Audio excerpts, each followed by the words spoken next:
TV. Welcome back to Doctor Who Too Hot for TV. We are the podcast that looks at all things expanded universe Doctor Who, and we're back in Maygann month. Yes, every week this month I'm looking at a different Paul McGann related release to celebrate 30 fucking years of the 8th Doctor. I feel so old and so tired. Did you coin that, Maygann? Was that you? I did, but I can't guarantee that other people won't have thought of it. I'm seeing it everywhere. I'm sure I'm not the only person to have gone Maygann, but yeah, copyright Dylan Reese, sure.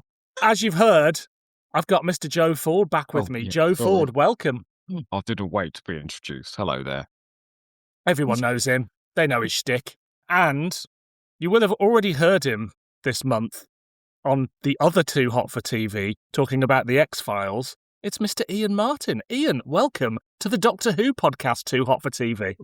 Thank you very much for reminding me specifically where we are and what we're talking about, because I've been joined by my hangover, who's come along to see what all this podcasting lark is all about. So you'll be hearing from me, you'll be hearing from him. Excellent. Well, I didn't drink anything at all last night, so I am on fire today. And Joe Ford is basically teetotal. I'm high on sugar. I've got loads of sugar next to me. Just to say, I was supposed to be on that X-File episode and managed to cancel it like 12 times. So just as a small side note, the movie was a banger and the book was a fucking clanger. All right, what a chore that book was. Okay, wow. sorry. Well, there we go. You keep your mouth shut. If you want to talk about the X-Files, there's places you can do it. I'm so sorry. Here, we're just Doctor Who, Doctor Who, Doctor Who. Quite refreshing, actually, for Too Hot for TV to be back in the Doctor Who sphere. I know. I needed a break, but we're back. I'm doing theme months this year. So May is a theme month, and then the next one will be July, and so on and so on. Anyway, so we're here to celebrate, well, hopefully celebrate, the life and times of the 8th Doctor. And we've chosen to dip in today to a Big Finish audio and something from Titan Comics. The first thing we're going to look at is Other Lives from Big Finish Productions. It was written by Gary Hopkins, directed by Gary Russell, produced by Gary Russell and Jason Haigh-Ellery. It was released on the 13th of December 2005. News at the time, the new-look Cybermen had been revealed for Doctor Who Series 2, the big chunky Cybersmen with the flares, along with the guest cast for that Cyber 2-parter.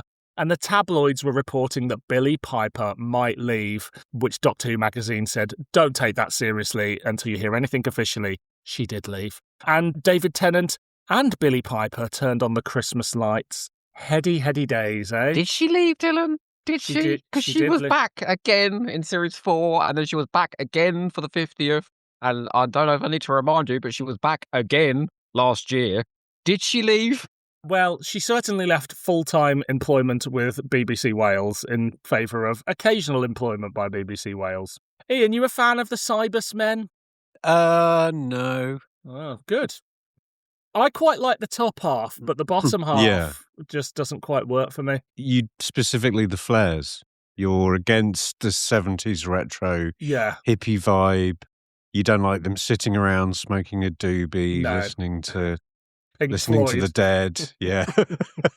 You know what's wrong with them is they look terrible in long shot when they're just marching about. They do just look like a load of men in plastic costumes. Yeah. And yet, that sort of Art Deco head and that, when Graham Harper shoots that from below, when they're smashing through doors, and they look fucking amazing. Absolutely, yeah. I think the main problem I had with them was the kind of duplication of the origin story and sort of reinventing them in a sort of Dalek way. They have a little disabled leader who invents them. And it's not even Davros, it's fucking Trigger. There wasn't much imagination. They just added a blimp, didn't they? That was it. Yeah. That's the alternative universe. We've got blimps. A blimp.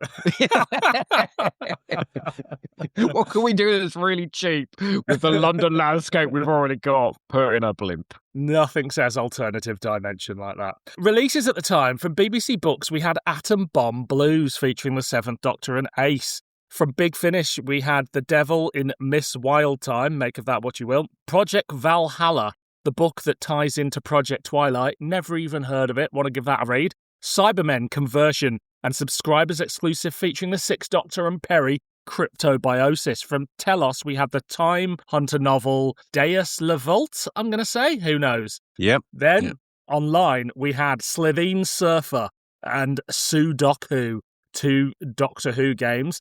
Back in Time, New Doctor, New Danger was broadcast on BBC Radio Wales. The Christmas Invasion was broadcast on BBC One.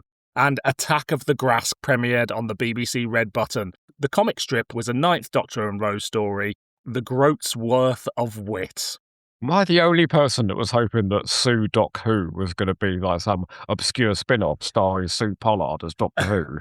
No. Susan Quist. I don't know what Slitheen Surfer is, but I want it in my life now. Yeah, I imagine it's like Silver Surfer, but with a lot of farting. Just propelled by anal gas. Gut broth. Wasn't that what she wanted to do in Boomtown? Surf her way out of Cardiff as it was exploding. Do you think it's something to do with that?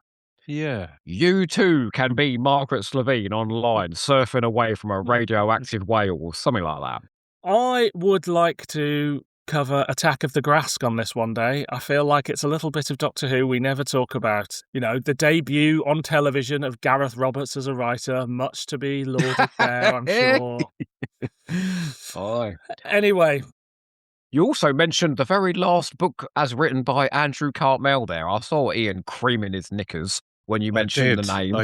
I did a little excited fangirl. Yeah. Bit of Atom Bomb Blues. I didn't get on with Atom Bomb Blues. It was weird because he'd established himself as my favourite New Adventures. How, Iain? How? Because I lived in Canterbury where he sets his books, and I'm a very simple man, and I like stuff that's relatable. Forgot to include the Doctor in his stories, though, didn't he? Doctor's overrated. In Doctor Who.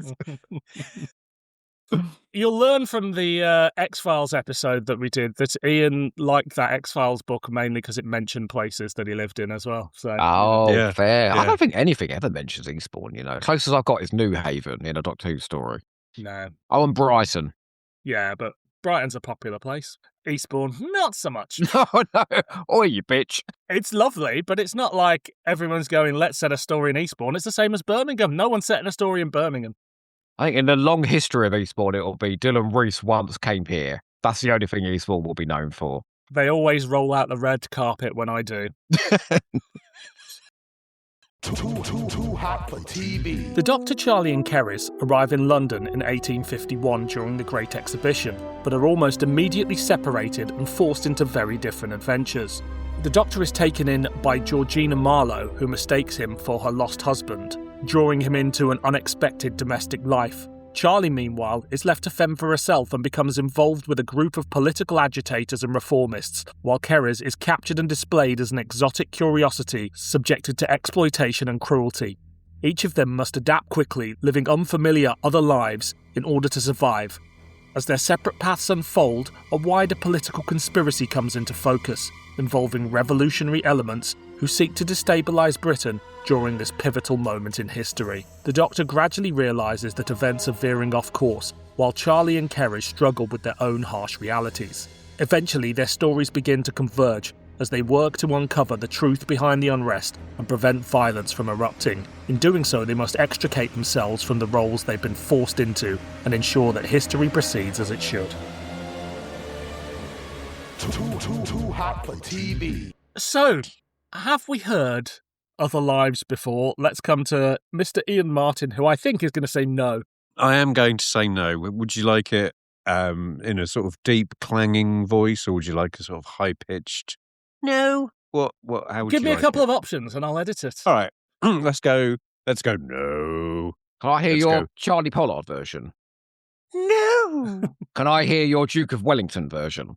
No. Can I hear your Fazakerley version? No. Well done. That's beautiful. I'm going to edit that all together into a beautiful no, there's no limit. That's the single.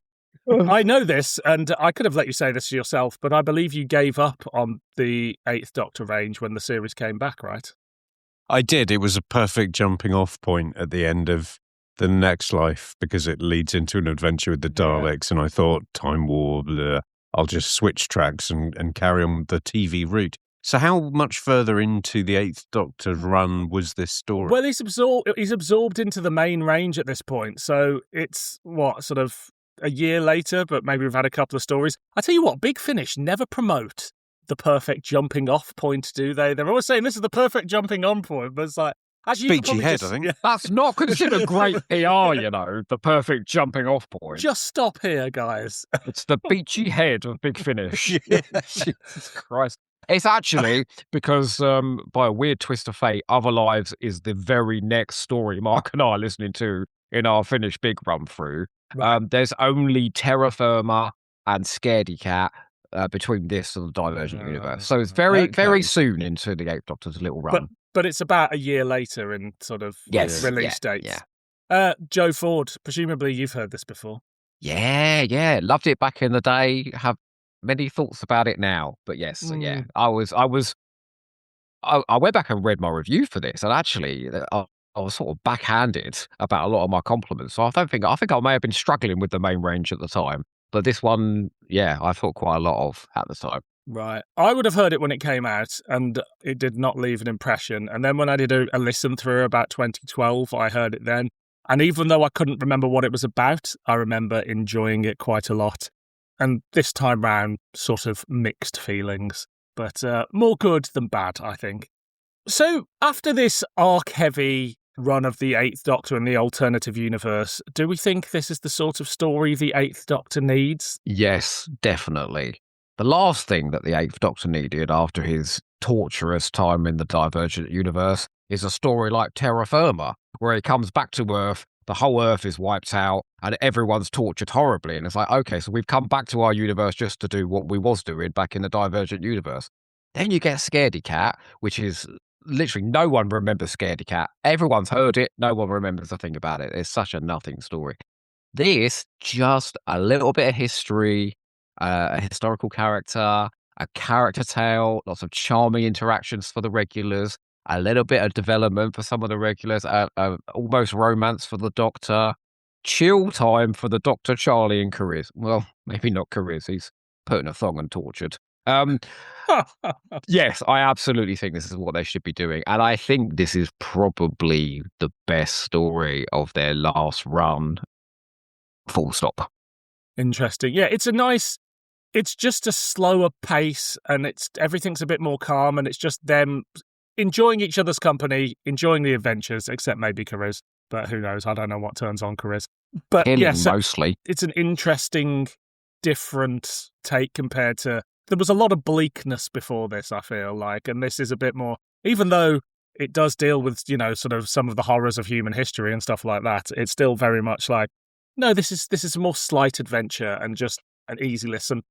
Iain Martin, what say you? So I'm just kind of thinking about the standard Big Finish offering, and because there's no budget, it can be really high stakes. You can have universes boiling into each other and divergent universes, and you can bring back all the Doctors and Rassilon. Ugh.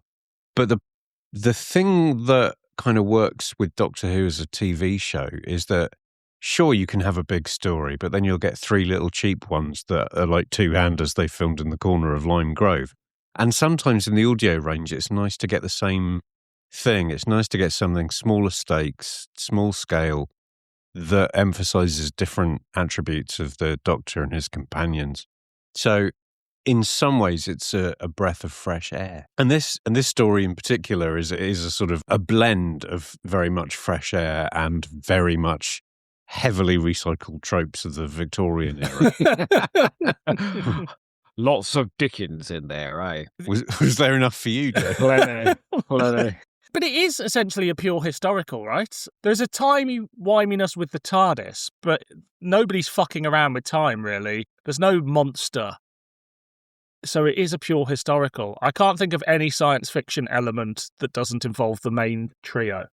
No, it's the monster is Victorian society, I guess.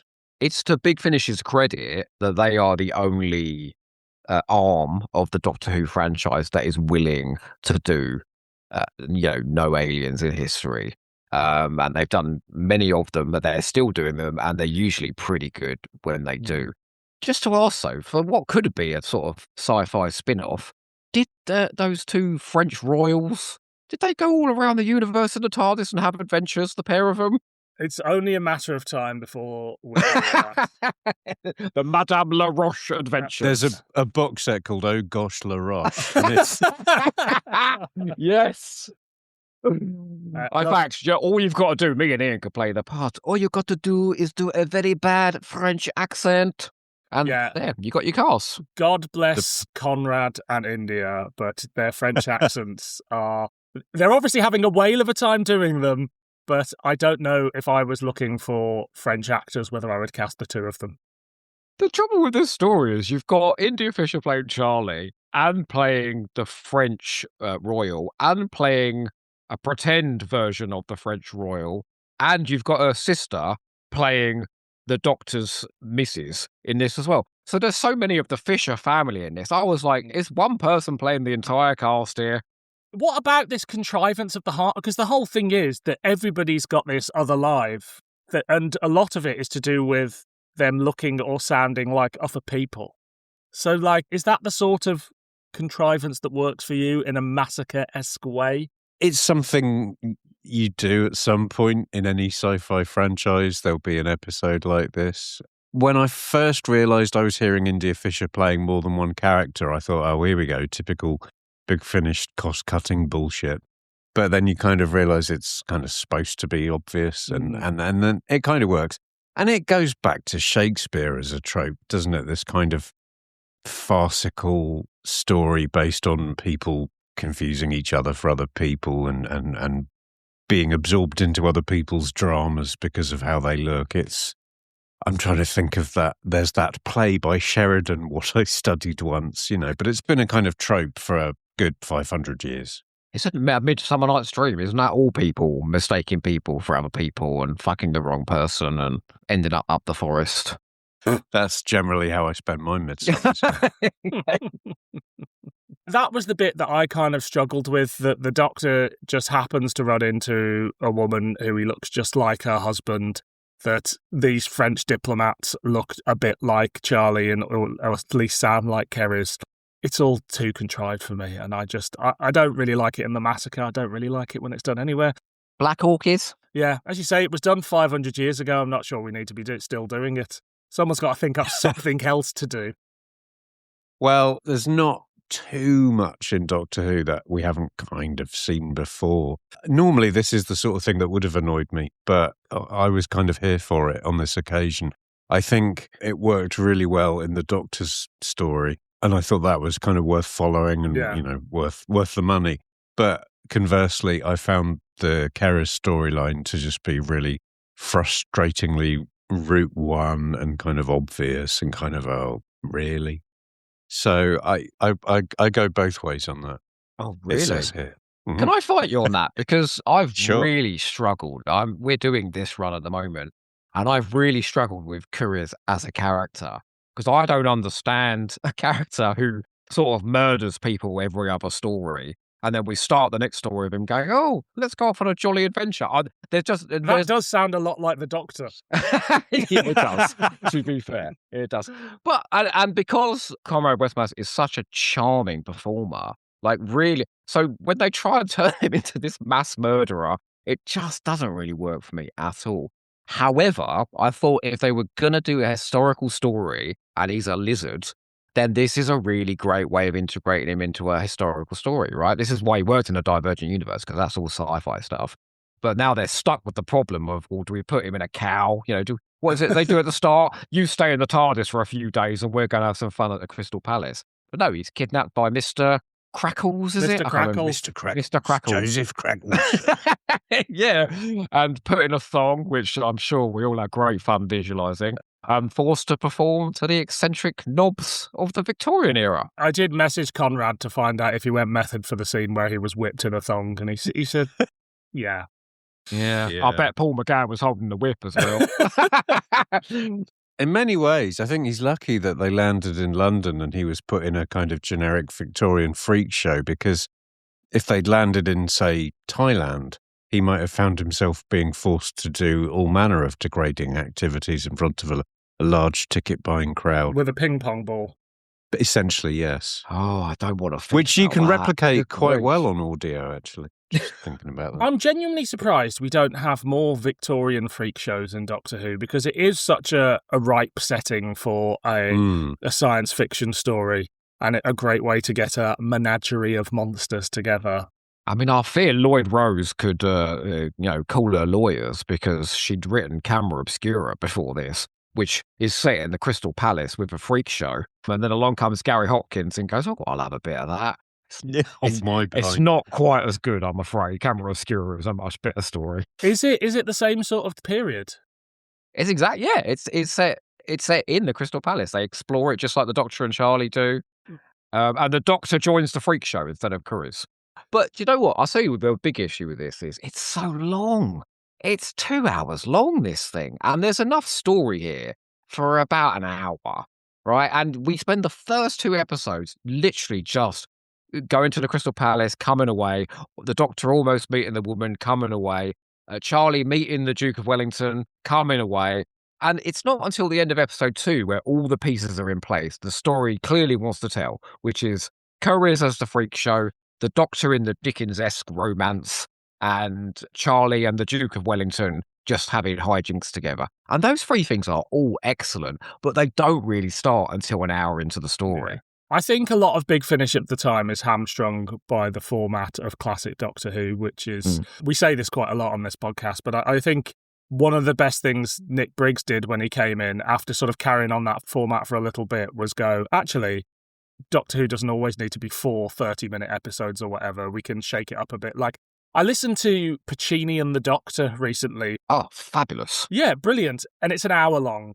And had it been 2 hours, it would have been less of a story. Like, they've kind of got to a point where they go, actually, maybe about an hour is all we need to tell a Doctor Who story, unless it's a big, big story. I know this is an old argument, so I won't labour the point, yeah.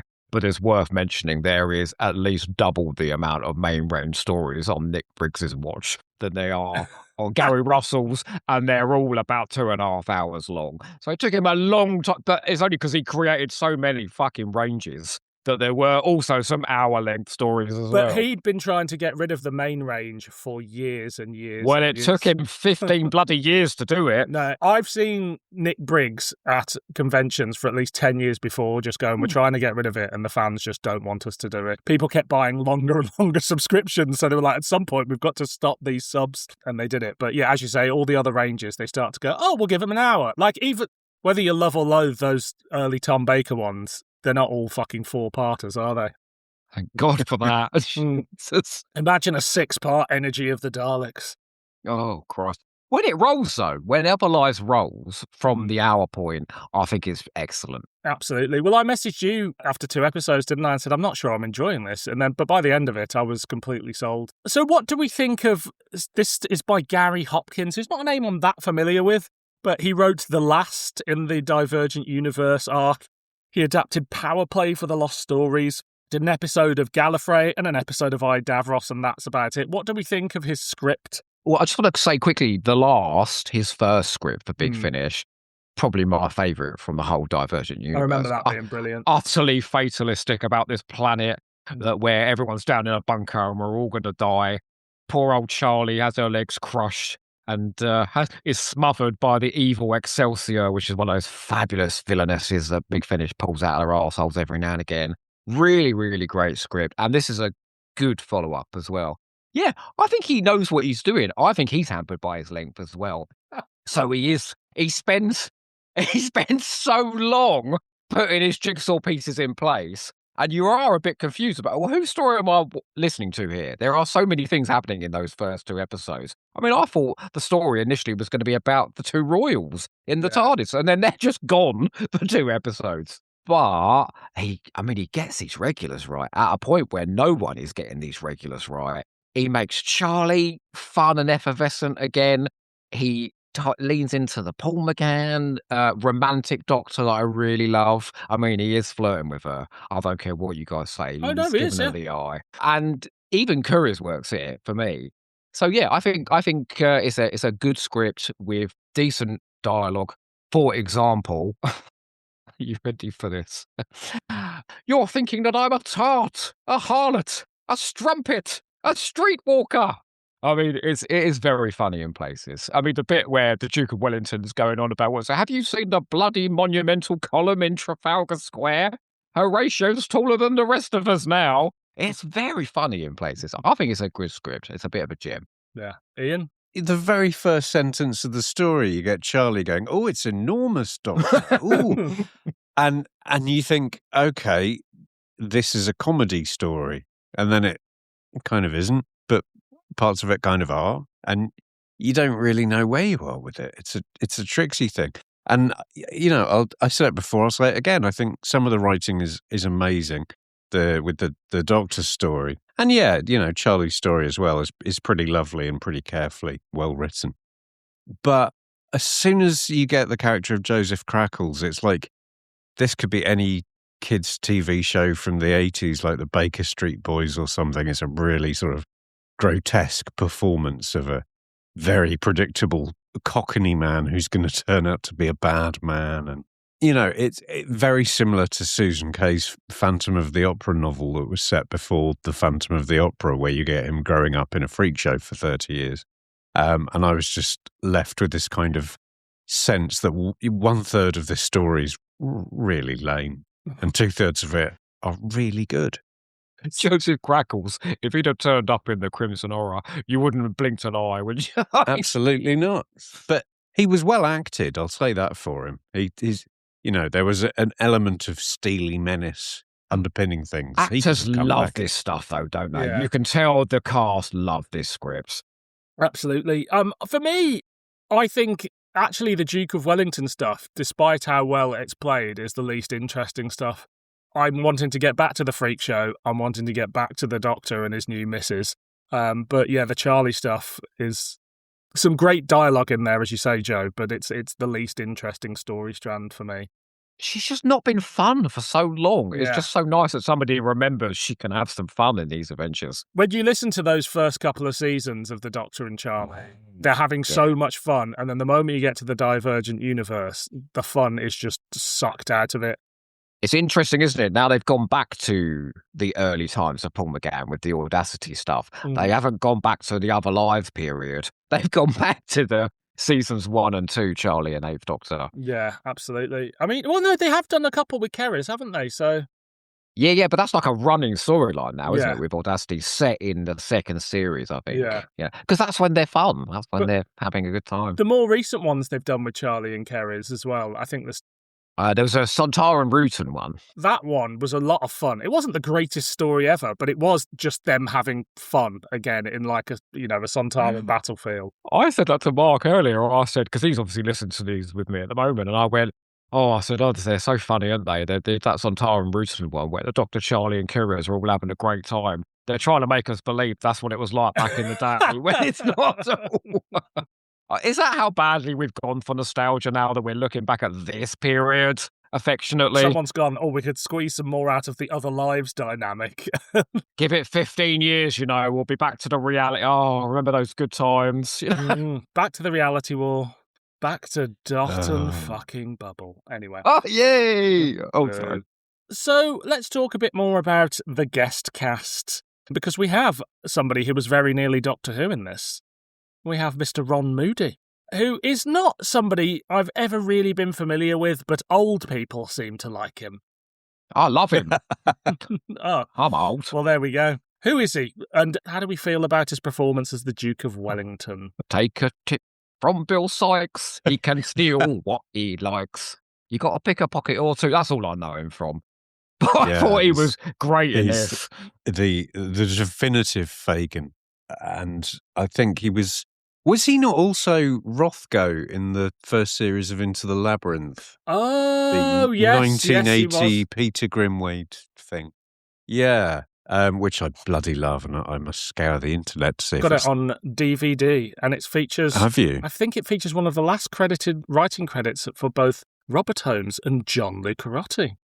Good Lord. I didn't know I it loved Into existed. the Labyrinth. It's amazing, Yeah. especially because it's got evil Pamela Salem. I'm always here for her throwing some witchy shapes. Coming to a Too Hot for TV for you, soon. I hope so. Into the yeah. labyrinth. It was on telly. We can't do it. Oh, fuck. However, Ron Moody, fabulous. Yes, so he was kind of a presence that I think my parents kind of knew who he was and looked out for him when I was growing up. Not looked out for him in a kind of protecting him way, but they knew him and he was a thing. I personally, Fagin and Rothko. Did you play your parents' other lives and go, look, it's Ron Moody? I don't think they'd have enjoyed that. Do you not think that the one word that was agonised over most in this script was Fazakali? Because that's the word that he enjoys saying the most throughout this entire story, Ron Moody. Oh, Fazakali. Like they've shaped that word perfectly for Ron Moody so he can be sarcastic with it, insulting with it. But he is having a good time in this. Again, there's one thing that Doctor Who can always do well. It's posh old Victorian men or of that sort of era. Yeah, you're right. It's really a place for an elderly white man to thrive. Yeah. Did he commit any war crimes? That's why we like the Victorian period. The Duke of Wellington? I know how we try and make Churchill cuddly. Did the Duke of Wellington do anything dreadful while we're making him a cuddly, lovely chap in this? I imagine I don't really know he did. too much. Oh, okay. He probably wiped out hundreds of thousands of foreigners. Yeah. And he had to hold Charlie's smelly shoe as well. He was involved in a lot of wars, especially he was in India. So I imagine he did some bad things. I know his type. I can see him now painting a flag on a roundabout. Oh. My God, this ain't the history podcast. He was involved in a lot of wars and he was in India. That's all you're getting, all right? Thanks, Dominic Sandbrook, for those insights. Look, if you want a history of Robert Holmes's career, you've come to the right place. If you want a history of the Duke of Wellington, go on Wikipedia. Go and listen to other lives. Yeah. Although even that bit at the end where they all meet up, all the characters meet up, and it's like that bit from Rocky Horror where they go, Dr. Scott, Brad, Janet, and they're going, careers, Doctor, it's the Duke of Wellington, and everyone's not saying each other's name. And Ron Moody, man, throws himself. He's just having a great time. He throws himself into that brilliantly. He is good. He's not the only Duke of Wellington that Big Finish have done. The other is in The Curse of Davros, in which the Duke is played by Granville Saxton. Not as good. Not as good. The Curse of Davros. Oh my God. What's he got, like some kind of like skin disease? No, you've got to come on that one in the future. That's the one where Davros and the Doctor are body swapped. Oh, and God. Colin is playing Davros for the first 2 episodes, but he's doing it in a very sort of mannered way. And you're all the way through, you go, what the fuck is wrong with him? Why is he acting like this? It's so funny. The only thing more tired than a doppelganger is a body swap story. You guys will be back for that in a few months, I'm sure. So I look forward to that. Absolutely. Wouldn't miss it. We mentioned a bit about our regulars. Anything we want to say about them? Especially Paul McGann, who has a little go at playing somebody. They all get a little go at playing somebody else. But how do we feel about Paul McGann with a beard? Hot. Yeah? I mean, you can't necessarily improve on perfection, but he takes a beard in a sort of poorly photoshopped kind of way. I don't know if you remember, Ian, he had a beard in The Adventuress of Henrietta Street, didn't he? I mean, they've all been reading those books, haven't they? These are coming like 2 or 3 years after those books were getting published. So it's not even like they sort of snuck back to something that no one will remember to recycle it. Yeah. It's like, let's just do exactly. But then again, why the hell not? And, Gary Hopkins probably doesn't read the works of Lloyd Rose. I don't know. Paul McGann is vacant in Scaredy Cat. I listened to that this week. He has to deliver a load of exposition. And you know how someone, when they just sound so bored. Yeah. Whereas here, he's properly engaged. He's really engaged, yeah. Well, if there's one thing you can guarantee Paul McGann will engage with, it's flirting with a woman. So that's right. His performance here is great, and it's not like big speeches and exciting moments, but you can tell he's having fun. As we said, all the cast having fun. I think Kerry's is on fine form. Charlie's on fine form. I do struggle a little bit with the Doctor's wife in this, or his not wife as it was, Georgina Marlowe, played by Francesca Hunt. How do we feel about her? Well, she's all over the place. First of all, she's telling him off. And then she's kidnapping him back to her house. And then she's absolutely obsessed with him. And then she's like, oh, well, yeah, I guess you're not my husband. Like, there's no great through line with her character, is there? The whole kind of underpinning premise of their storyline is that he looks a lot like her missing husband. She doesn't notice that when she first sees him. Yeah. No, not at all. She's like, grab my child. And then, she's doing a sort of midnight tour of police cells looking for a bit of rough. And she's like, oh, he looks exactly like my husband. He'll do for my scam. I thought she was very, inconsistently written, but very sensitively and very warmly portrayed by. Did you say the lady's name was Francesca Hunt? I did, yes. You Thank say you. that very carefully, please. I thought she was inconsistently written, but I also thought her performance was a bit bland, if I'm perfectly honest. It didn't bring the character quite to life for me. Could definitely hear the same finishing school that India Fisher came from as well. They both had a sort of clipped tone to their voices. Quite possibly. Francesca's been in quite a few Big Finish stories, and they're all quite forgettable. She's in Moonflesh, Tombship, Masquerade. Oh, so boring. Was she Hannah Bartholomew? I don't know. The Perfect Prisoners, The Skeleton Key, and New Horizons. These all sound rubbish. You could be talking about anything there. Yeah. You could be talking about breakfast cereal. She was in the Sandwich Dilemma. Oh, hello. No, I'm here for that. Tell me about the Sandwich Dilemma. Afternoon of the Daleks. Oh, for God's sake. The Sandwich Dilemma sounds intriguing, doesn't it? Yeah. Actually, Colin had started on that. Do you go turkey and provolone, or do you go tuna fish with gherkins? What? I like a New Yorker, you know? Yeah. Oh, It's got to be. Yeah, I've heard that. It's got to be packed with meat. As much salami as possible. Although I will say that the twist at the end, that what's his name? Pickle Bum Dimple Squeeze, was that his name? Yeah, scrotal rub. Dimple Squeeze, yeah. Yeah, Rumpelstiltskin. That the whatever his uncle name. of her husband just happened to be the same man that was trying to fuck Charlie in episode 2. I was like, that is so Dickens, that twist. A character that we've already met before. And then that bizarre ending where the husband comes back and goes, oh, I'm back. Yeah. Thank God he didn't turn up like an hour earlier, otherwise the plot would have just ended, wouldn't it? Yeah. Does he even say what he's been doing for a year? Well, hasn't he got the hand wave of being an insomniac or something? So he can just say, oh, I just came here and I thought something might happen. Keep it vague. Yeah. Or we'll at least give them points for at no point including the children in this plot, so we don't have to listen to any god-awful minor performances. They're sent off to the country, and good riddance to them. Also, the budget can't stretch to any more characters. We've already got people doubling up. Tripling up. Well, quite. So, obviously, this comes at a time where the show's back. We've just had Eccleston season.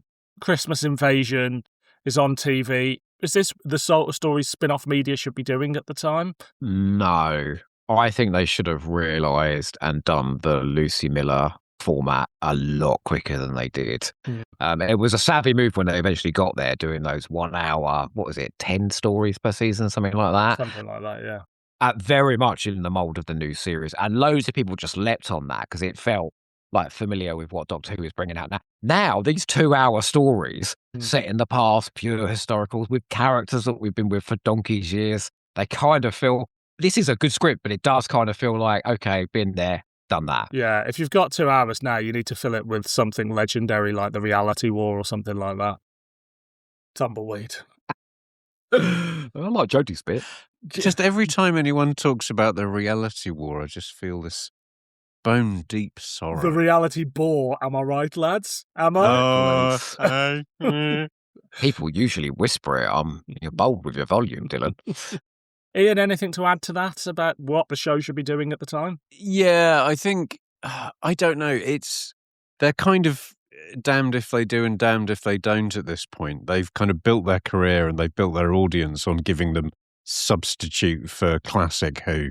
4-parters, 30 minutes long, starring Paul McGann.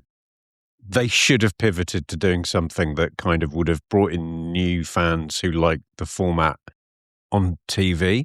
But, if we suddenly switch to a 45-minute audio starring Christopher Eccleston, do we lose all of our existing customers? So as a business, what they should have done was sort of do the Lucy Miller thing kind of at the same time, or, just be more agile. But it's not really in the Big Finish DNA. They can't be agile because they record their stuff so far in advance. A bit like podcasters. I think you're right. Like they've certainly got a backlog of scripts and stories to release. It's nowhere quite the lead time that they have today. But also, they don't know what the new series is going to be like. They don't know how people are going to respond to it. They don't know whether it's going to be a success. It might have been a one-and-done season because nobody watched it. And also, fundamentally, it's quite nice that this exists for a little bit of time for anybody who tunes into this fast Saturday night show and goes, this isn't the Doctor Who I know and love, I want something more familiar. And they can crawl back here and have other lives.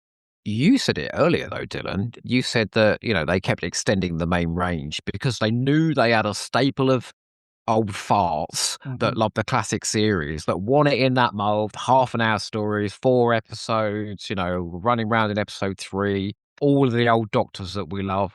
So you're right, Iain, we are damned if we do and we're damned if we don't. So I suppose Nick Briggs did do the only thing he could possibly do, and that was both. He gave us the Lucy Miller season, and he kept doing the main range, and wherever you wanted to go, that was the direction you went in. What's interesting is obviously the Big Finish balance sheet is plummeting by the month at the moment, and it isn't until Dark Eyes on the back of Day of the Doctor that they see us swing up in the right direction again, and that's a good 7-year period that they were hemorrhaging listeners. So I'm surprised they held out that long, if I'm honest. I know there was points where they maybe might not have. So good on Jason Haig-Ellery for taking the risk. Exactly. I do just want to say, though, like we have sort of said maybe this isn't right for this point in Doctor Who's run. Around this, you've got Live 34, you've got Thicker Than Water, you've got the Council of Nicaea, you've got Terra Firma. They were delivering really good stuff at this point. So even if it wasn't the format it should have been in, they were doing good work, I think, at this point. And this is also good. And it's still Gary Russell, who's like, I've got 12 releases a year, essentially, and I'm trying to make a wide variety of different types of Doctor Who. And if 9 of them work for you or something like that, then that's a good hit rate. And this is one that it does work for me. Like, sometimes it's nice to have just a bit more of a casual Doctor Who that you can just listen to and sort of get immersed in the world. The stakes aren't too high, and you're not waiting for the cliffhanger because you think it's going to be a Dalek, a Croton, a Zarbi, whatever. You just want to know how you're going to get out of this slightly minor but dangerous scrape. And it's quite nice sometimes just to have that in your life. Think of Black Orchid episode 1, but for 2 hours. Hang in with the regulars. I very rarely think of Black Orchid. Thinking of large parts of the Hartnell era, to be fair. We'll have no bad words said about the William Hartnell era on this podcast. I didn't say they were bad. I just said they were low stake. But yeah, no, fair. Do we have much more we want to say on this story? Iain? I think I've said all that needs to be said about this story. I feel like we've wrung it dry. Yeah, there's not huge amounts to say. What about you, Joe Ford? No, just really enjoyable. Yeah. Like, I was a bit confused in the first hour, and I was totally on board in the second hour. I would definitely recommend it, though. I think as a 8th Doctor Charlie and Corinne story, it's maybe the only one that's fun. No, I agree. I think it's worth checking out. Just don't set your expectations for Dark Eyes or something like that. No, set them far above Elsa. One day. You're coming on to do that one, right? Absolutely. So we must rate it. Is it a clanger, a banger, or an average meander? It's an average meander from me. It's an average meander from me, but from the very top end of the average meander. Oh, the very low end of a banger. Okay, well, we'll all sort of meet in the middle. Hurrah. Too hot for TV. The next thing we're going to cover is The Empire of the Wolf. It was a comic from Titan Publishing Group. It was written by Jody Hauser, with art by Roberta Ingrata. Colorist was Wanira K. Shadiwa, and it was released on the 17th of February 2021 to the 9th of February 2022. News at the time. The 13th Doctor's era had just wrapped up on television. Boo! I know, the end of good Doctor Who. Oh, man. The book The Who Adventures, looking at the new adventures, was announced. The news was that The Abominable Snowman was getting animated. Chris Achilleos had just passed away. Brigadier Bambera would be returning to audio, and Colin Baker would also be playing the War Doctor on audio. They weren't at all desperate, were they? Right. Now, I'm about to read a list of what came out over these 4 months.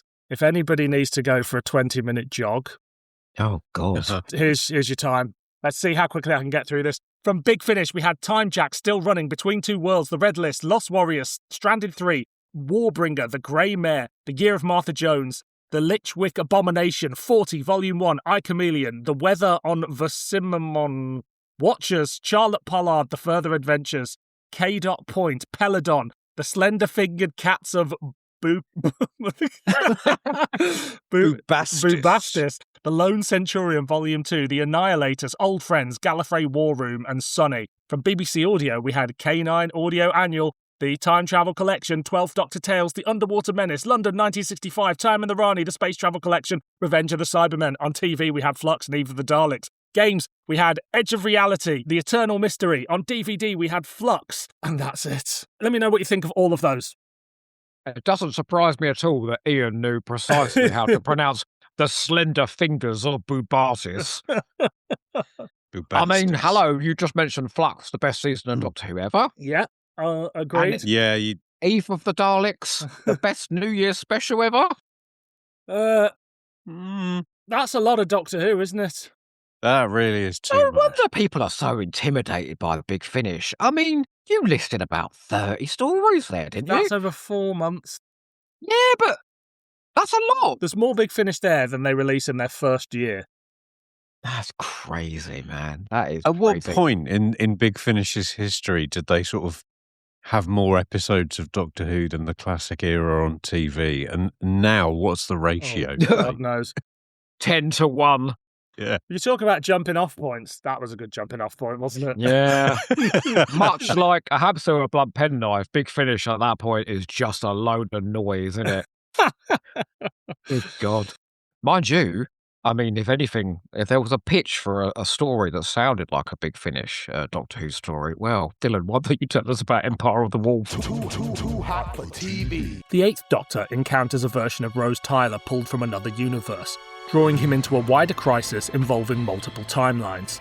Meanwhile, the 11th Doctor becomes entangled in the same conflict, which centres on an alternate reality where another Rose has risen to power as the Bad Wolf Empress, ruling a vast and expansive empire. As the Doctors compare notes and attempt to understand the paradox, they uncover that this empire has been built through aggressive interventions across worlds, blurring the line between heroism and conquest. As the story unfolds, the 2 Doctors and the 2 Roses are brought together, their very existence threatening to trigger catastrophic paradoxes. The Empress's advisor, Depor, manipulates events to consolidate control, even as the Doctors try to persuade the Empress to reconsider her methods and halt her empire's expansion.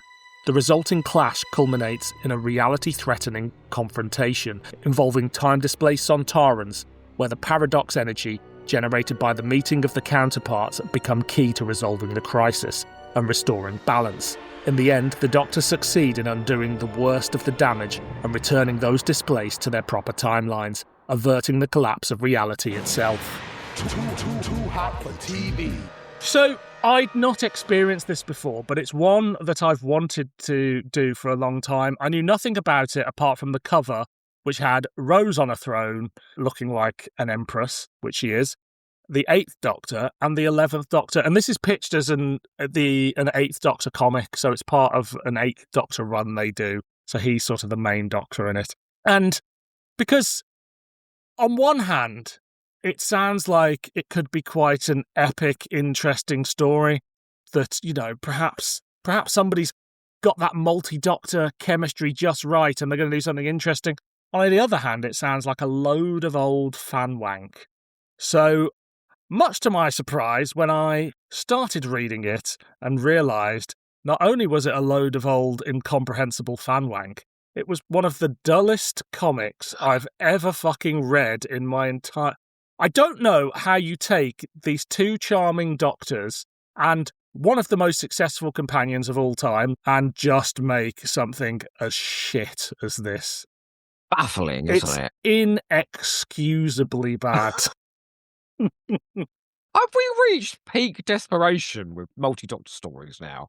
Everyone's doing it all the time. It's lost its luster, hasn't it? And I have read other Titan. I haven't read loads, but I've done a few little Titan and IDW comics for this, and they are capable of doing good stuff and interesting stuff. Or, sometimes just bog standard Doctor Who, a bit like Other Lives, and you go, that was nice. I read those 13th Doctor comics, some of them, and they were all lovely. Not going to blow your mind, change your life, but... Dylan, most of those were written by Jodie Houser. Well, she's capable of doing some good writing. So how familiar are we with Titan comics? And I'm presuming none of us have read this before, but Ian Martin, are you a Titan? I'm aware of them as a publishing company. I've never really dipped into the comics because, I'm notionally an adult. These, I assume, are aimed at shall I charitably say, a younger readership or the touched. I think they're probably aimed at new series fans. Yes, but I would say like over 14. If I'm thinking of, I went to the Flux convention, which was a new series convention, and that was a lot of people. I would say between 18 and 30, and I think it's probably them when they were growing up, essentially. The touched? What does that mean? Okay. The different. The afflicted. The daft kids. Oh, okay. The dunces.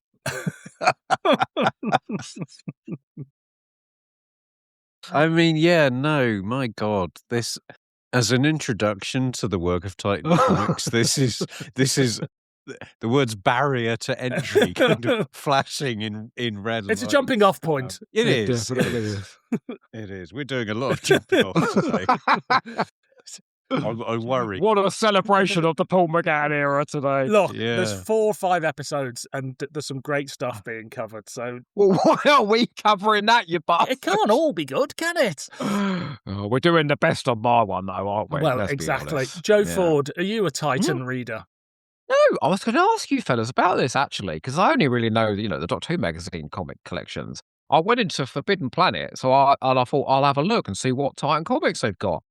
Bugger me, it was like anyone being confronted with the Big Finish library. This whole wall of shelves, all Titan comics, there's so many of them. I was like, where do I even start? So I just didn't. There's so much of it. So much like Big Finish, inevitably, there's some good ones in there, but there's also a lot of mids. But they must sell, right? They don't print this much material that doesn't sell. IDW had the license for about 10 years, and they did shitloads. And then I think Titan took it over in about 2015, 2016. And they do less just because Doctor Who popularity's on the decline slightly, and just merch is selling less in general. What was the one everyone was banging on about with all the different Doctors in it? It had every Doctor in it, and the 10th Doctor, I think, was going through each of the different Doctors. It was a really big deal. Yeah, I mean, that is something I'd like to experience. Also, like, people out there, if you're like, you guys need to check out this Titan comic or this Titan comic, please let me know, because I'd love to do an absolute belter of a Titan comic. But this isn't it. I think Cornell's done some good ones. Me and Richie Morgan, many moons ago, did the one that he does with the 3rd Doctor. Yeah, that's the one. And the 2nd Doctor shows up, but it's not the 2nd Doctor. It's Salamander. Oh, great. It's so well done. Like, it sounds like This sounds like fanwank and is fanwank. That is fanwank, but done so well that you just walk away going, well, that was fucking great, wasn't it? Anyway, let's jump in to the Empire of the Wolf. Do we think it's an alluring concept to sort of get people in? It is. It's a great idea. It's just they didn't do that. The idea of the bad wolf taking over the galaxy or the universe and just doing something that the Doctor has to oppose, that's a great idea because, they're in love, but they're on opposing sides. He's got a reminder of her humanity. She's massacring people in the name of good. There's a huge morality story. It could be brilliant, but as I say, sounds that's amazing, not, Iain. Yeah, that's not what this is. No. So In fact, you would be forgiven for thinking that Rose and the Doctor were ever in a relationship. And I know it's different incarnations, one of which doesn't know her. But very particularly the 11th Doctor, I kind of walk away from this going, does the 11th Doctor even remember what happened with Rose? They just don't work together at all in any way, shape or form. it's that argument about is each Doctor a different person, or is it the same soul in a different body each time? Because there is nothing going on between these two. The Doctor's like, yeah, well, I've changed. I'm not here. No. Iain, do you remember the 10th Doctor in school reunion, creaming his knickers when he saw Sarah Jane? I mean, you can remember the Yes, past precisely. fondly. It's like, I don't know, it's like they're approaching this inconsistently. But also, you've got two of the most relatable, potentially the most funnest Doctors, the 8th Doctor and the 11th Doctor, right? I mean, I don't see it the latter personally, but a lot of people do. Iain. Shut it. And they're just so prickly with each other. They're so horrible to each other throughout this whole story, and no one's having fun at all. Yeah, that's a really bizarre... And I think somebody's watched the Troughton and Pertwee interplay and gone, that's how you do it. But that isn't how you do it, because there's a bit of bickering between 10 and 11 in Day of the Doctor, but very quickly, because it's the two very good, likeable actors doing it, it comes across really fun. On this page, it just comes across like completely out of character for both of the Doctors. I mean, you've said this many times before, Joe, that quite often the 11th Doctor is a bigger prick than the 12th Doctor, but it's the charm of the performance that He's gets... cuddly, and he's silly, and there's none of that here. But yeah, here, he just comes off like a twat, and I'm like, I wouldn't want to go travelling in time and space with this prick. I don't believe I'm ever going to say this on a podcast, but, I feel maybe we might have been missing Matt Smith's charming performance here. And it was never there in the writing at all. It was just Matt the whole time. My favourite panel of the whole thing is the one where Matt Smith's doing the double finger pointy and I was like, yeah, that one panel has captured something of the essence of what I love. Let's get into the art very quickly, just because the likenesses are largely terrible. I didn't know there were any likenesses. Well, the Rose likenesses were. Yeah. It's not hard to do a blonde girl. Yeah. Sometimes they got her passable. Sometimes there's one where she, her facial features are like a tiny thing in the middle of this huge skin-coloured turnip head. It's bizarre. Not as disturbing as old I've just sucked 15 sour apples Paul McGann. Yeah. I mean, what the hell is going on with his face? Well, why are we recycling the same picture about 6 times in each edition that's clearly based on a publicity photo but with a different haircut? Yeah. And if they're doing that, can't they just trace it so it looks a bit like the 8th Doctor as played by Paul McGann? There was the occasional potent image, like there were some silhouette shots of people around the console, black against white, which I thought was really clever. But they reused that 3 times as well. I was like, oh well, I guess there's only a certain amount of money for the art here. It's like they're doing it on some kind of software and they just use AI to duplicate the images as much as they can to save time. If anyone's going to behave like that, it's Titan. Paul McGann has never looked so ugly as he's looked in this. There's parts of it where he's chubby. There's parts of it where he's sour-faced. There's parts of it where it looks like he's balding. And it's just like, Paul McGann's a pretty man. How dare you make Paul McGann ugly? Paul McGann in the top 5 most beautiful men ever, surely? Yes. Right? So this is like some kind of work of almost terrorism It's against like us. someone hates him. Yeah. It's very. I don't know what publicity pictures they're using. Is it the Dark Eyes ones? Where are they getting these pictures from? I think I recognise some of them. The posture is Yeah, the same I as on do the EDAs. It's like stills from the TV movie. Yeah. Do you remember when you could first do AI art online about 3 or 4 years ago and it always looked really skew-iff and weird? That's what every Paul McGann looks like in this. Yeah. But as well, and I'm no expert at this, so how the panels were set out on the page, right? Occasionally, it was really imaginative and they were sort of telling a narrative on a page and you were getting glimpses into Rose's life and things like that with like a star field behind and it was really interesting to look at. most of the time it was just boring bricks, you know, one to Yeah. one to one, one to one to one. I was like, oh, jazz is up a bit. You're supposed to be telling a story across dimensions, all these different wars, and no, yeah, not good. Yeah, it all feels quite workmanlike in terms of like, we've got to churn out 6 issues or 4 issues or whatever it is of Doctor Who, and we've got to tell this story, we've got to churn out an issue every month and just get it out there. It doesn't matter what it looks like. These fools will buy anything. Do you know what I wish? I wish they would take the ampersand symbol off the keyboard, right? Especially for Big Finish writers and clearly for Titan writers as well, yeah? Because one and isn't enough. The Meta Crisis Doctor and Rose and an evil alternative Rose and the 8th Doctor and the 11th Doctor and the Sontarans. Fucking hell. What do we think about Rose? So the one Rose is our Rose trapped in the alternative universe, like the main timeline Rose. Do we think it's a good idea to tell more stories with her? Because we see her home life. She's got a kid. She's married to the Doctor's weird clone brother thing. Do we want more stories there?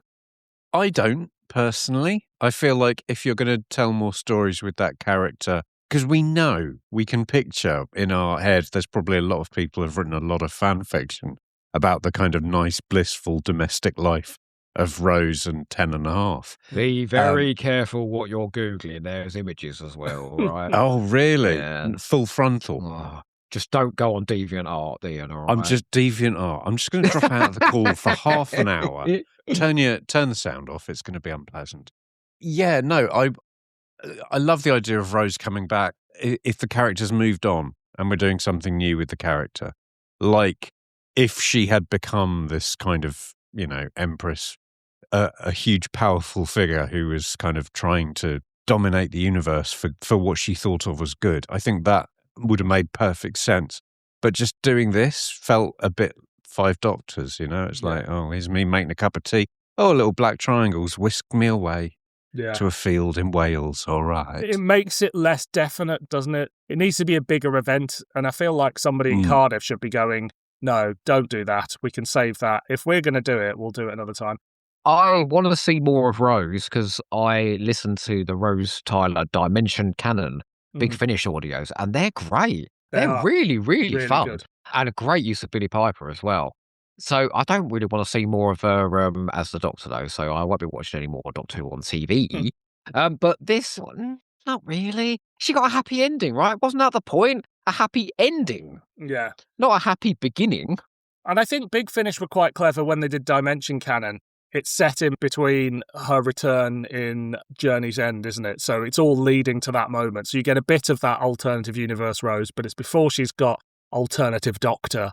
And it's like it just all ties in quite nicely. But yeah, like there is probably a story to be told in there somewhere, but a very good writer would have to do it. But I don't know what it is. But also as well, right, the whole Empire of the Wolf thing, yeah, it's so ill-formed. It's so underexplored and completely not motivated at all. I just didn't understand why she had done this, what she was trying to achieve. Like it's such a comic book idea. It's a visual idea, and they've just gone, well, it's fun. We'll go with it. Yeah. What she's done, and you clearly didn't read it properly, so read it again. Tell me. She's Empress because she's got a big throne and she's got a little robot gentleman who looks a bit like Marvin from the Hitchhiker movie. He does. And is that it? that's all I've got for now. Give me. I'll just double check. But yeah, it had the visual trappings of a story, but it didn't have the kind of underpinnings of sequential events that follow in a logical way. You want to talk sequential events? That first installment. I mean, it took me 3 days to go back to the second installment because it was literally like, I'm with the 8th Doctor. I'm with the 11th Doctor. Rose is meeting the Sontarans. Rose is with the Meta Crisis Doctor. I'm like, whose story is this? I'm so confused. What am I reading? Yeah. If you're selling this as an 8th Doctor story, then you need to tell the story from the point of view of the 8th Doctor. Yeah. And it should be him discovering these things in real time, not jumping around between them. Can I say something a bit unkind? Yeah. Oh, well, we've been so lovely so far. You may cut this out, though, once I say it. You didn't have to tell me this was written by a woman. I knew this was written by a woman because it felt like the wish fulfillment of somebody that absolutely loves Rose Tyler and wants to explore the romance angle, wants to explore the idea of her as this great, warmonger and her greater good and humanity ultimately, and have her hang out with two different doctors as well. And I just knew. When I Googled it afterwards, I was like, yeah, I was right. I don't necessarily think it's about being a woman, but I think it is the wish fulfillment of fans of that age who grew up on it and have gone, I just want to know what happened. Don't get me wrong. If this was written by a man, it would have just been Rose in loincloths. I'm not saying it's a bad thing. I think Star Wars has taught us that sometimes you can hear about something and really want to know what happens, but when you actually see it happen, it perhaps doesn't deliver. I don't know. What are you talking about there? Which of the prequel trilogy are you honing in on there? Or is it the last trilogy? I don't know. I absolutely adore that pod race. Leave it alone. Yeah, the pod race was fun. Yeah, pod race is fun. Yeah. So there's also lots of the visuals of the Empire are quite good, and we do get a moment where the 11th Doctor goes, oh, and you liberated this planet, but now it's got slaves, and oh, it's all gone slightly wrong. And it's one of those irresistible big ideas that you can do in comics quite easily, but there's not enough exploration of it. Like, what would have been a better comic is the 8th Doctor going to this dystopian future and hearing about the Overlord or whatever, like Doctor Who often does. And the end of the comic, it's revealed, oh, it's this alternative Rose. Yeah, end of part 3. That's your drop your bacon sandwich moment.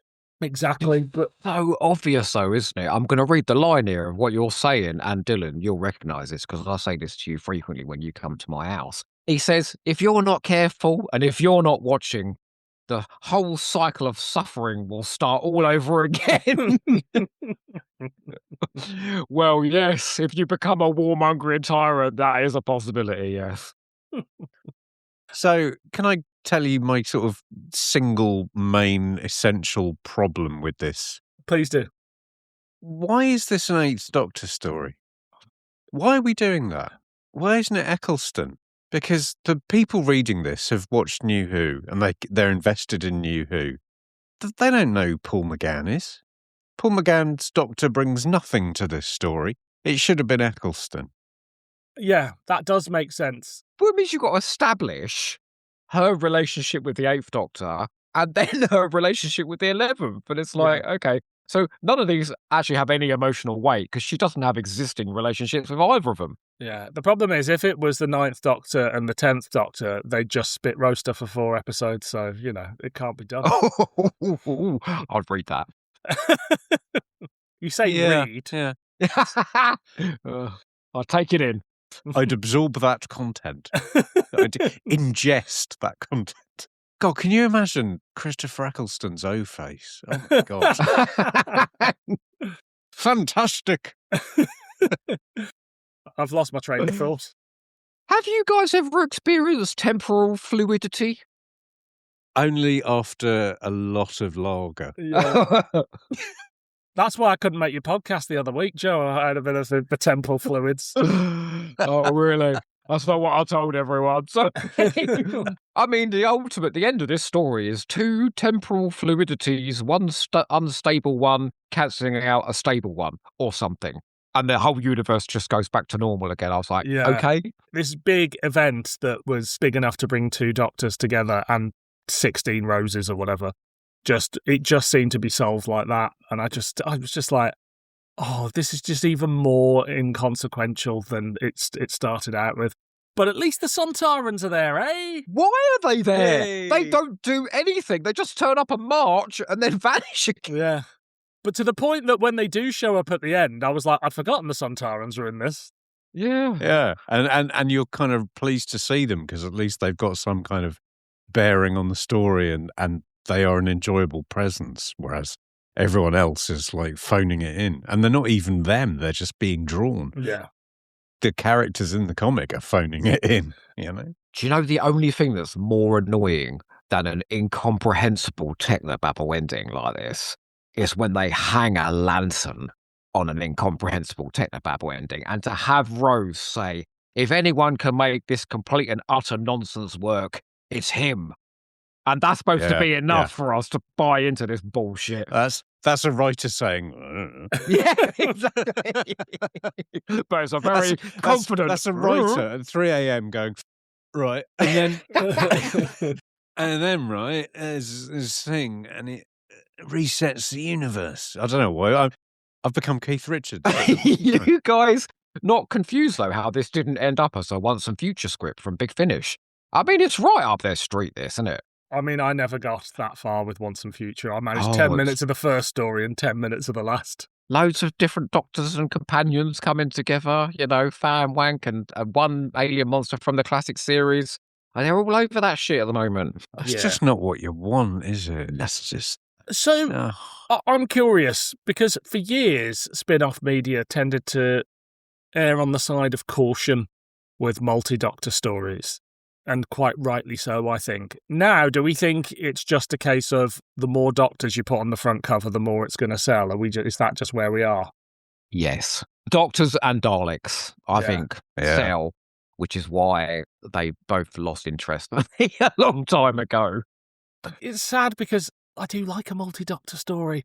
There are two ways of doing it, I think. It's either got to be a massive event or they just sort of bump into each other.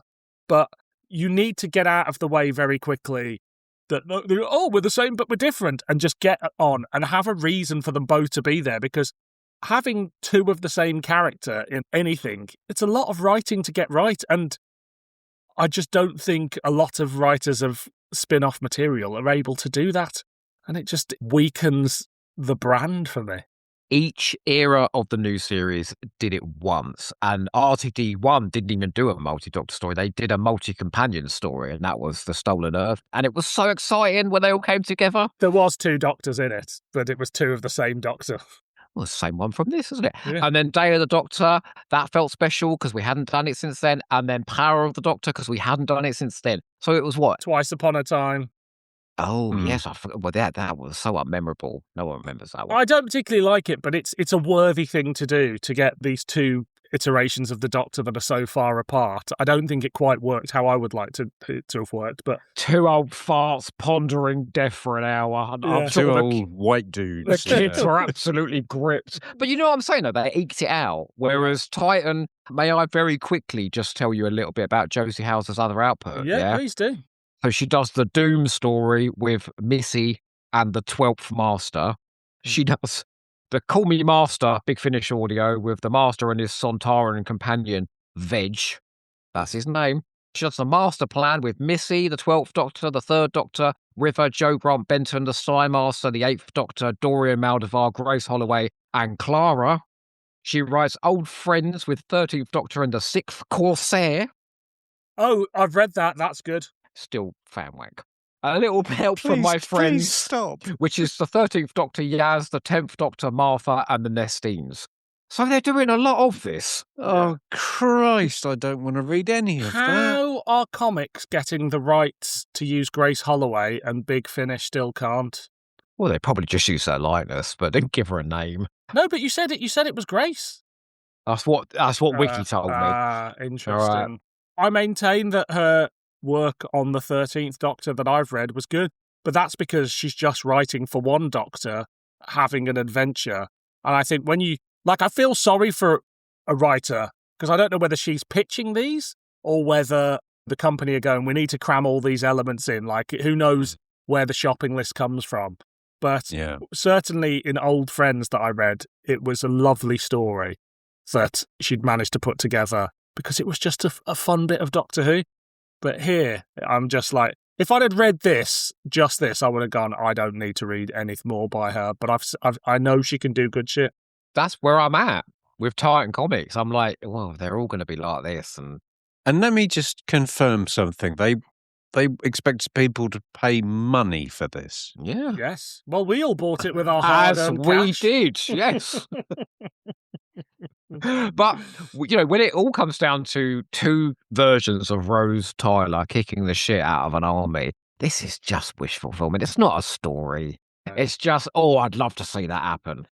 It's like when you're 6 and you're trying to play Star Wars with your Star Wars figures. Yes, it's You just do Moffat, isn't it? a few set pieces. Yeah, you know, it's like, What's and it now we'll do called? the trash compactor and What's the one with in the Moffat and his 5 figures? in the The 5 5 Doctors. Yeah. I've got you now, Doctor. Pew pew pew. Yeah, You know? it's that. It's just a bit of play. It's just a bit of nonsense. And it actually angers and offends me that this exists and people are being paid money for this. Well, no, it's annoying because they think they're ticking boxes that we want. Yeah. And it annoys me more that I think they're succeeding with a certain corner of fandom. But that list you just read out of all these other crossovers, I was just sitting here curdling, thinking I would literally rather contract an inflammation of the foreskin than have to read, listen to, whatever, any of that shit. Yeah. God, why are we having Riversong meeting Benton? Fuck off. Ian, don't approach Once and Future then, for your soul's sake. I absolutely will not do that. For this month run, I've done a lot of 8th Doctor, and I've just done Children of the Revolution, the 8th Doctor comic strip with the Daleks from Evil of the Daleks, which is fanwang, but it's done so well and it's so accessible. If you gave that to a new fan, all they need to know, it's all in there, that you don't even have to tell them that the companion's been turned into a fish because they cover it in the story. They've got a flashback to evil, so you know exactly what it is. You're a fan, you'll love this because we've crushed these elements together. Is that the one where they're all underwater, Children Yeah. of the Revolution? Oh my God, that's amazingly good.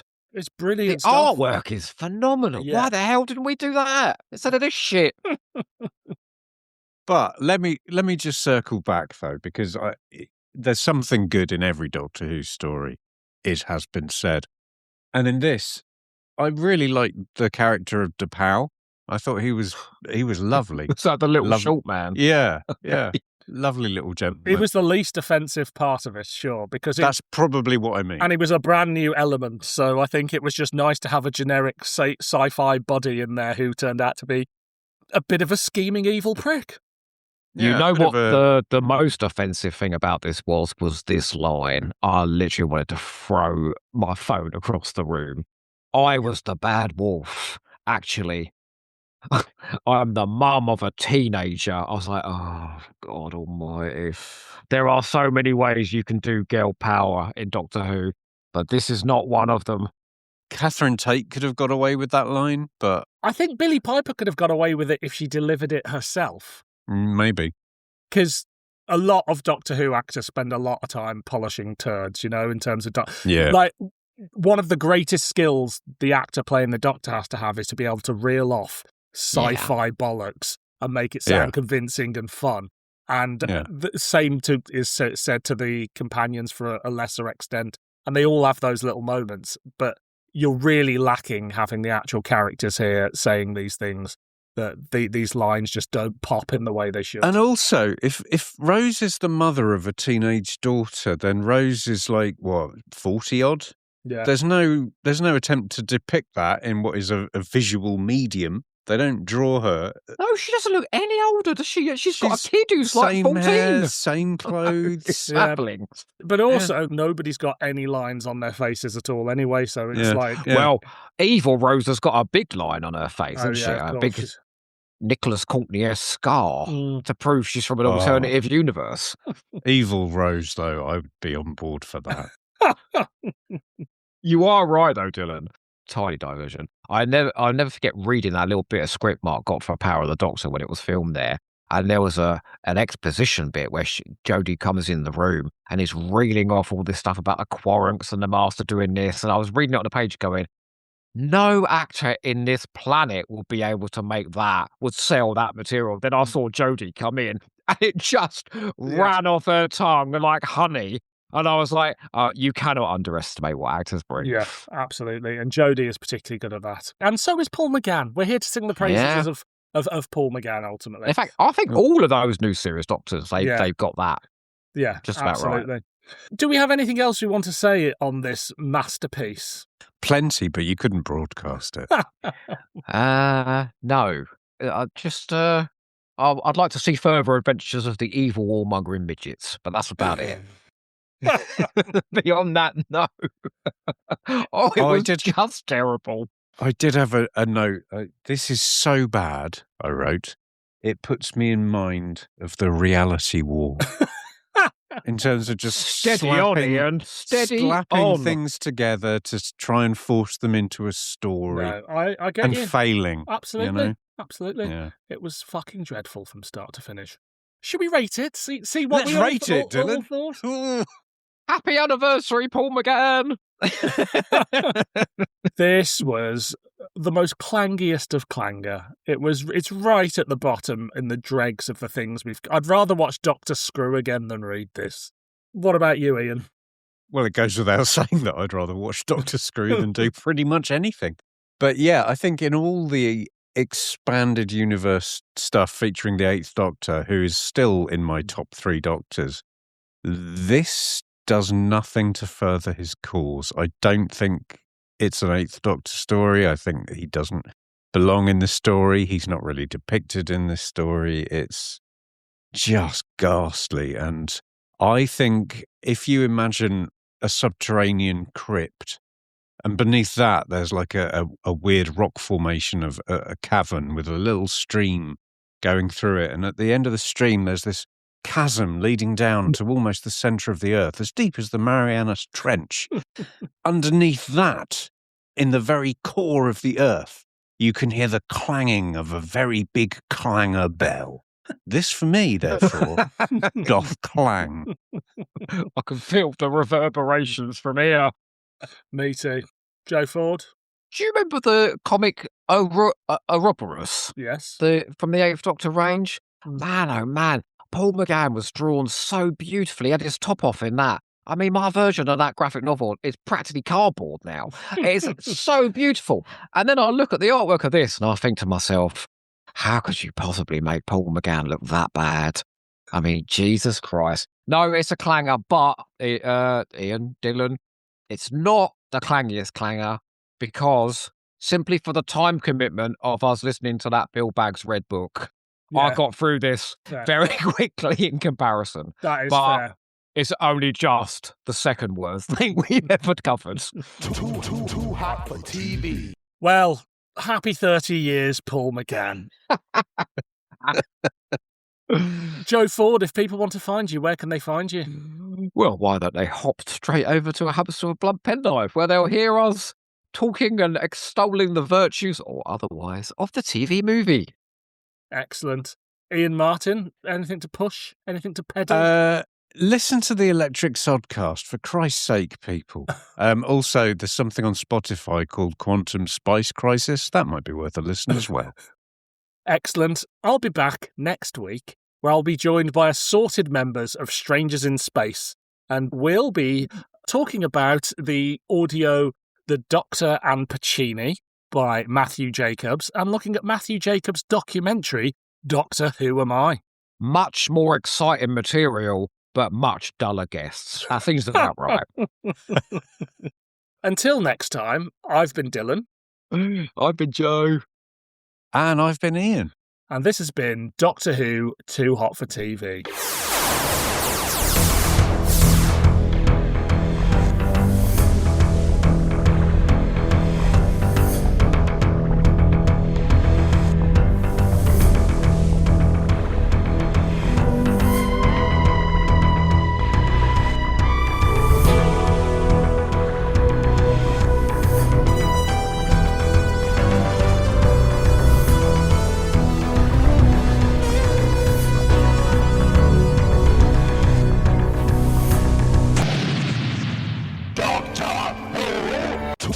Too hot for TV. While you lick the lid of your drink or whatever you were doing then.